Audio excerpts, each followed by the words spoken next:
नमस्कार दोस्तों, आप देख रहे हैं प्राइम न्यूज का डिजिटल प्लेटफॉर्म और मैं हूं आपके साथ आलोक शुक्ला। माफिया अतीक अहमद जब साबरमती जेल से प्रयागराज लाया जा रहा था तो तमाम चैनल्स ने उसको कवर किया। सोशल मीडिया में भी इस बात को लेकर लगातार लोगों ने पैनी नजर बनाकर रखी हुई थी। तमाम तरह के वीडियो शेयर किए गए और जब उसकी सुनवाई पूरी हो गई, उसको सजा सुना दी गई, उसको साबरमती जेल भेजा गया, तो उसके बाद एक और ट्रेंड चला कि आखिर इतना ज्यादा अतीक अहमद को कवर क्यों किया गया, अतीक अहमद के बारे में इतनी चर्चा क्यों की गई, और अतीक अहमद अगर नैनी सेंट्रल जेल पहुंचा भी था तो इसमें क्या बड़ी बात हो गई थी।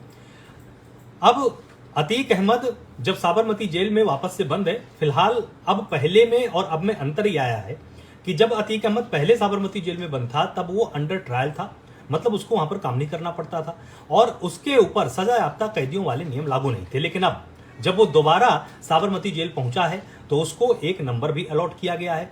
इसके साथ ही अब वो अंडर ट्रायल नहीं, जो सजा याफ्ता कैदी हैं उनके नियम उसके ऊपर लागू हो चुके हैं, तब उसको काम भी करना पड़ेगा। खैर, ये तो साबरमती जेल प्रशासन का या जो वहां की जेल की तमाम मैनुअल उसके हिसाब से नियमावली होती है, उस पर उसके हिसाब से उसको वहां पर काम करना पड़ेगा। लेकिन अतीक की इतनी चर्चा हुई क्यों?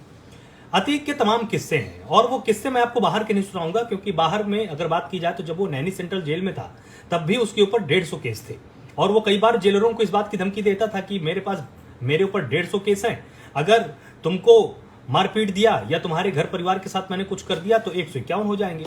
ये एक दूसरी बात है। जेल के अंदर वो किस तरह से रहता था, इसके कुछ किस्से जो वहां पर जेलर रह चुके हैं या जो जेल में अधिकारी रह चुके हैं, अब वो रिटायर्ड हैं, वो शेयर कर चुके हैं। उन्होंने भी मीडिया से बातचीत में इसका खुलासा किया है और हालांकि तमाम ने नाम न लेने की शर्त पर कुछ बातों को लीक किया है और साथ ही जो उसकी अदालत में जाते थे, आपको हैरानी होगी कि जब नैनी सेंट्रल जेल में पहली बार इसको बंद किया गया तो ये इतना ज्यादा बड़ा बाहुबली था कि इसने एक बैरक को पाने के लिए, जिस बैरक में खुद एक एमएलसी थे और एमएलसी विजय सिंह उस वक्त वहां पर हुआ करते थे और साथ ही सांसद अतुल राय भी वहां पर बंद थे, उनकी बैरकों को इसने शिफ्ट करा दिया था और वो भी सिर्फ एक फोन पर। इसके साथ ही बात यहीं पर नहीं रुकी, इसने जेलर को यह भी कहा कि कल से मैं अपनी अदालत बनाऊंगा और अदालत बनने के साथ ही अदालत बनाई कैसे गई, एक चबूतरा बनाया गया और उस चबूतरे में बैठकर ये जेल के अंदर सुनवाई किया करता था। इसके जो गुर्गे थे,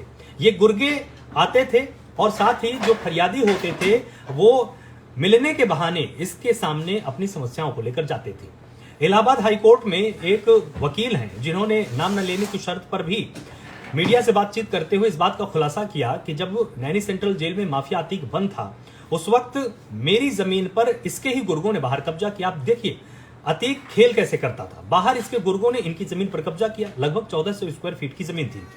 जब उसको कुछ लोगों ने बताया कि अतीक जेल में बैठकर सुनवाई करता है, अदालत लगाता है, ये आस लेकर अतीक के पास पहुंचे।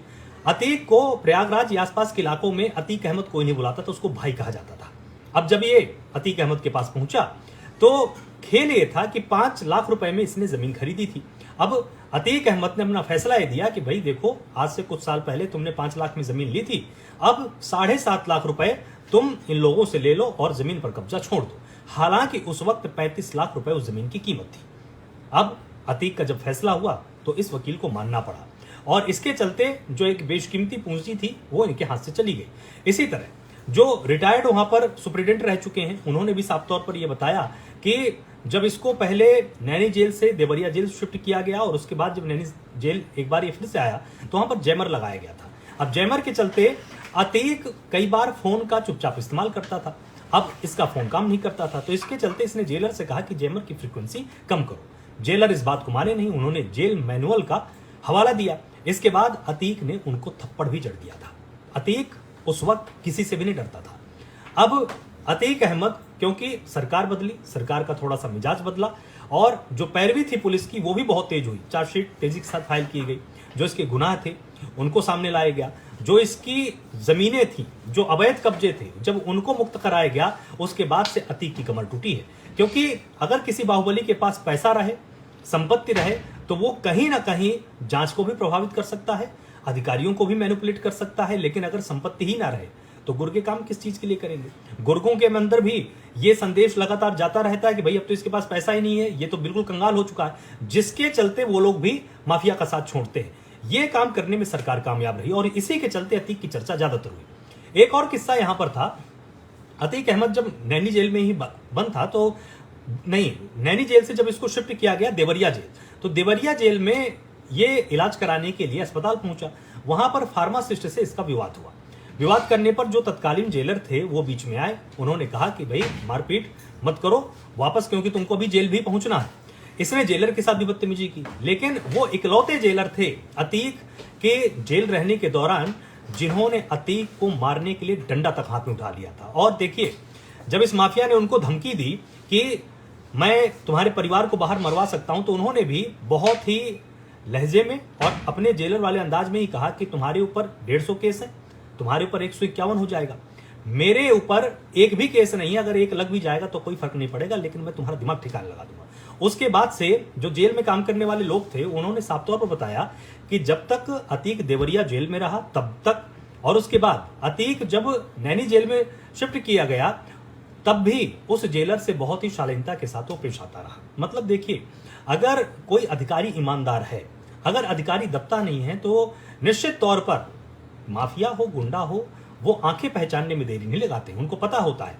मेरे साथ यहाँ पर ब्रजेश शर्मा जुड़े हुए हैं, मेरे साथ मिलिंद है, यहाँ पर अकरम अली मेरे साथ हैं, और मेरे साथ यहाँ पर बलवंत भी जुड़े हुए हैं, निखिल चतुर्वेदी मेरे साथ हैं, और मेरे साथ बलवंत कोश्यारी हैं, लालचंद मेरे साथ जुड़े हुए हैं, विनय वर्मा मेरे साथ हैं, नदीम हैं, अखिल हैं। आप सब ने जिस तरह से अतीक की तमाम चर्चाएं सुनी होगी, लेकिन जेल के अंदर अतीक अदालतें लगाता था, एक चबूतरे में बैठकर फैसला सुना देता था, और दो पक्ष जो होते थे उन दोनों को मानना पड़ता था, क्योंकि शर्तें होती थी कि अगर इस फैसले को माना नहीं या फिर किसी दूसरे माफिया डॉन के पास गए, पुलिस के पास गए, तो परिजनों की हत्या कर दी जाएगी। लोग फैसला मानते थे, और ये इलाहाबाद हाईकोर्ट के वकीलों ने खुद इस बात को दबे जुबान में नाम न लेने की शर्त पर मीडिया कर्मियों के साथ ये किस्से साझा किए।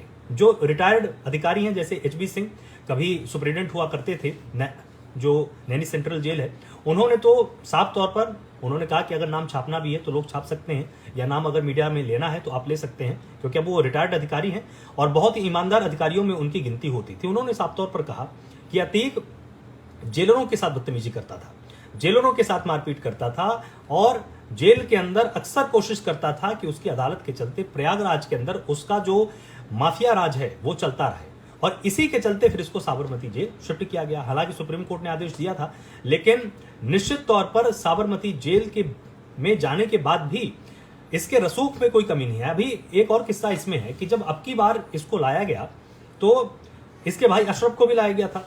अशरफ जब जेल के गेट पर उतरा तो जो प्रत्यक्षदर्शी हैं उन्होंने मीडिया को बताया कि अशरफ जब उतरा तो एक पुलिसकर्मी वो वहीं पर खड़े थे, इसके साथ ही जेलर भी थे। जेलर ने कहा कि अपना बैग ले लो। अशरफ ने आंख दिखाते हुए जेलर को कहा कि मैं बैग उठाऊंगा क्या, और उसके बाद सीधा जेल के अंदर चला गया। एक पुलिस वाले ने सहम कर उसका बैग उठा लिया। इस तरह का रसूख। इसके साथ ही अंदर पहुंचते ही जेलर से बहुत ही कड़क आवाज में उसने बातचीत की। उसने पूछा कि अली कैसा है, अली इनका भतीजा है। तो उन्होंने कहा कि अली की बैरक बदल दी गई है। फिर भी उसने अकड़कर पूछा कि उसकी बैरक क्यों बदली गई, तो बताया गया कि उसमें अतीक को रखा जाएगा। तब अशरफ शांत हुआ।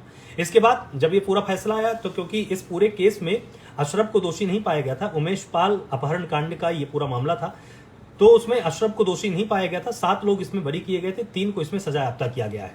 तो अशरफ को बरेली जेल में शिफ्ट कर दिया गया। लेकिन आप आज भी सोचिए कि आज भी अपराधियों के मन में बिल्कुल भी इस बात का लेश मात्र संशय नहीं है कि उन्होंने किस तरह जुर्म की दुनिया में अपराध किए हैं, किस तरह से उन्होंने लोगों को तंग किया, लोगों की जमीनों पर कब्जा किया, हत्याएं की, लोगों को मारा, पीटा, परेशान किया। इस बात का इनको आज भी संकोच नहीं है। तो पुलिस और अदालत इनको जितनी कठोर से कठोर सजा दे वही ज्यादा बेहतर है, क्योंकि निश्चित तौर पर अगर कोई आवाज उठाता भी था उस वक्त तो जाने कितने ऐसे पुलिस वाले थे, कितने ऐसे पत्रकार थे, कितने ऐसे सामाजिक कार्यकर्ता थे जो इसलिए भी पीछे हट जाते थे क्योंकि उनको भी अपने परिवार की चिंता होती थी। लेकिन अब जब पुलिस का साफ तौर पर संरक्षण कहीं ना कहीं लोगों को प्राप्त हुआ है, लोगों को लगा है, और इसमें देखिए, इसमें सिर्फ योगी सरकार का नाम लेना ठीक नहीं है।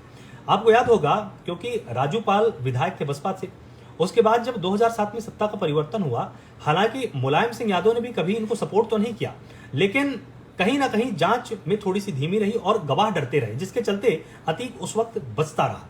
2007 तक ये पूरा खेल 2 साल तक चलता रहा, क्योंकि उमेश पाल को इन्होंने घर से उठाया, मारा पीटा, उनसे हलफनामा ले लिया, और उसके बाद फिर जब उन्होंने कोर्ट में जाकर खुद ये बोल दिया कि भाई इस हत्याकांड के बारे में मेरे पास कोई जानकारी नहीं है, मैं वहां पर था नहीं। 2007 में जब मायावती मुख्यमंत्री बनी तो उन्होंने उमेश पाल को खुद लखनऊ बुलाया और ये आश्वासन दिया था मायावती ने कि अब सरकार बदली है, मैं तुमको पूरा संरक्षण दूंगी, मैं पूरा तुमको सपोर्ट करूंगी और तुमको पूरी सुरक्षा दी जाएगी, सरकार तुम्हारे साथ है।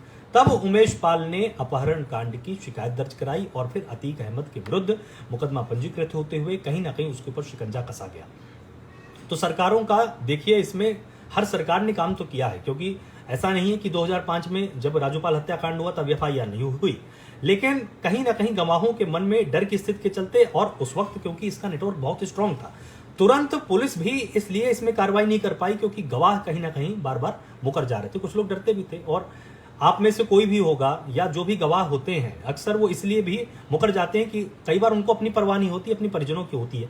माफिया अतीक इस बात को जानता था, वो कभी भी गवाह को धमकी नहीं देता था, वो सबसे पहले परिजनों को धमकी देता था। क्योंकि जिस रात को उमेश पाल को उठाया गया था, वो अपनी बाइक से जा रहे थे तो आगे और पीछे कार लगाकर उनको राह चलते उठाया गया था और फिर घर में फोन किया गया। घर में फोन करके उमेश पाल के, ये सन 2006 की जहां तक घटना है, घर में फोन करके धमकी दी गई परिजनों को कि अगर इसने गवाही से इनकार नहीं किया तो निश्चित तौर पर ये वापस नहीं आएगा।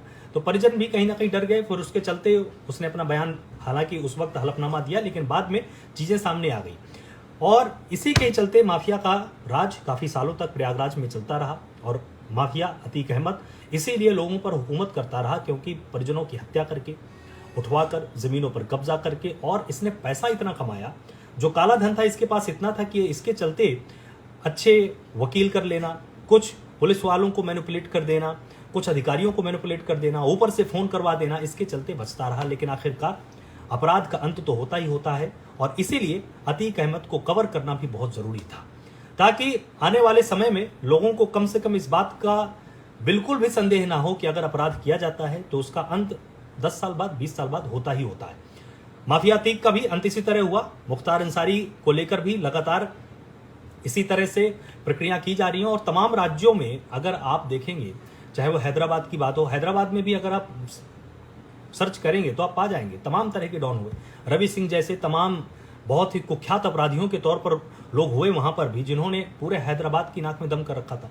मुंबई की तो तमाम कहानियां आप फिल्मों में देख ही चुके हैं। तो बिहार में भी अगर आप देखेंगे तो तमाम ऐसे अपराधी थे, चाहे वो शुक्ला हो जिसने कल्याण सिंह तक की सुपारी ले ली थी। अब सोचिए, मुख्यमंत्री की सुपारी लेने वाले अपराधी भी हुआ करते थे। तो ये सिर्फ माफिया अतीक की बात नहीं है, ये उस नेक्सस की बात है जो कानून नहीं मानता था और इसलिए नहीं मानता था क्योंकि उनको, गरीबों को, उन लोगों को जिनके पास पुलिस बल नहीं था या पुलिस के थाने में जाकर वो लोग चक्कर नहीं लगा सकते थे, उनको ये लोग सताते थे। या फिर जो बहुत ही ज्यादा रसूख वाले थे, शांति से रहना चाहते थे, उनको मार पीट के या पूरे परिवार में से किसी एक की हत्या कर दी, लोग डर के वहां से भाग गए, या तो वो फिर पलायन कर जाते थे या फिर इनके सामने सरेंडर कर देते थे। तो ये कहानी पूरे देश की है। लोगों को इस बात के लिए सजग रहने की जरूरत है कि अगर इस तरह के माफिया कहीं पर भी पनपते हैं तो निश्चित तौर पर एक भी गवाह अगर उनके खिलाफ डटकर खड़ा हो जाए तो निश्चित तौर पर इनके पूरे नेटवर्क को ध्वस्त कर सकता है। उमेश पाल कुछ ऐसे ही थे। निश्चित तौर पर जो साहस उन्होंने दिखाया वो बहुत कम लोग दिखा पाते हैं। कुछ और गवाह हैं जो निश्चित तौर पर अतीक अहमद के खिलाफ शुरू से लेकर अंत तक आज भी खड़े हैं। तो ऐसे गवाहों को भी उन शहीदों की तरह सलाम करने की जरूरत है जो एक अपराधी को उसका सही रास्ता और सही मंजिल दिखाते हैं। वो है जेल की सलाखें या फिर उम्र कैद या फिर फांसी की सजा। तो माफिया अतीक के बारे में ये जेल की कुछ कहानियां निश्चित तौर पर सामने आई, जो लोगों ने नाम न बताने की शर्त पर जाहिर की और जो वहां पर सुप्रीम कमांडेंट रह चुके हैं पहले भी नैनी सेंट्रल जेल में, HB सिंह, उन्होंने भी तमाम किस्से इसके साझा किए थे। तो मुझे लगा कि एक लाइव के जरिए आपके साथ इन बातों को शेयर करना चाहिए, क्योंकि निश्चित तौर पर इसमें सामाजिक संदेश यही है कि अपराधी कितना भी ताकतवर हो, अंत उसका होता ही होता है, जो कि अतीक का हुआ।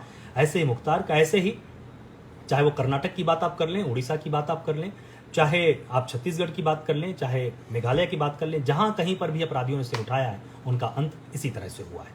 तो डरिए मत, घबराइए मत, लगातार आवाज उठाते रहिए, एक दूसरे की मदद करते रहिए और हमेशा अपडेट रहिए और जुड़े रहिए प्राइम न्यूज के साथ। नमस्कार।